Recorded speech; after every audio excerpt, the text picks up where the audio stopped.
High, welcome to my channel. জানি 3 দিন থেকে চ্যানেলে কোনো ভিডিও আসছে না। জানো, আমার খুব একটা বাজে অভ্যাস আছে।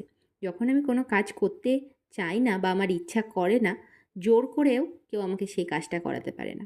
3 দিন থেকে কী জানি কোনো ভিডিওই আপলোড করতে ইচ্ছা করছে না। তাই এই বৃষ্টির দিনে তোমাদের জন্য আজ একটা রেসিপি নিয়ে হাজির হয়েছি। এটা অনেকটা ওই মোচার বড়ার মতো, কিন্তু এই রেসিপিটায় একটা ছোট্ট টুইস্ট আছে। প্রথমে মোচাটাকে সেদ্ধ করে জল ঝরিয়ে নিয়েছি, তারপর কিছুটা পেঁয়াজ কুচি ও লঙ্কা কুচি দিয়ে নিয়েছি। এরপর 3 চামচ মতো বেসন, লবণ, হলুদ, একটু মিষ্টি আর লঙ্কা গুঁড়ো দিয়ে ভালো করে মেখে নিয়েছি। এতে কোনো জল ব্যবহার করিনি। এবার আসছে সেই ছোট্ট টুইস্টটা। এই ম্যারিনেশনটার ভেতর আমি একটা ডিম ভেঙে দিয়েছি।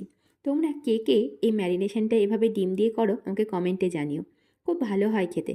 যদি না করে থাকো একবার ট্রাই করো। তারপর এই ব্যাটারটার মধ্যে ভালো করে ডিমটা মিশিয়ে নিয়েছি। 2 চামচ মতো গরম তেল এই ব্যাটারটার ভেতর দিয়েছি। এতে বড়া অনেক মুচমুচে হয়। তোমরাও কখনো এই ট্রিকটা ট্রাই করো। এবার একটা প্যানে তেল গরম করে বড়াগুলোকে ভেজে নিয়েছি। পিঠ একটু লাল লাল করে ভাজা হলেই বড়াগুলো তুলে নিতে হবে।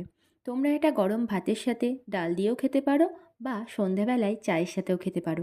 কিন্তু অবশ্যই একবার বানিয়ে খেও। আর আমাকেও জানিও কেমন লাগলো তোমাদের খেতে। আর আমার এই রান্নার ভিডিও তোমাদের যদি ভালো লেগে থাকে তাহলে ভিডিওটা একটা লাইক করে দিও। আর আমার চ্যানেলে এরকম সুন্দর সুন্দর ভিডিও পেতে আমার চ্যানেলটাকে সাবস্ক্রাইব করো। Thank you for watching.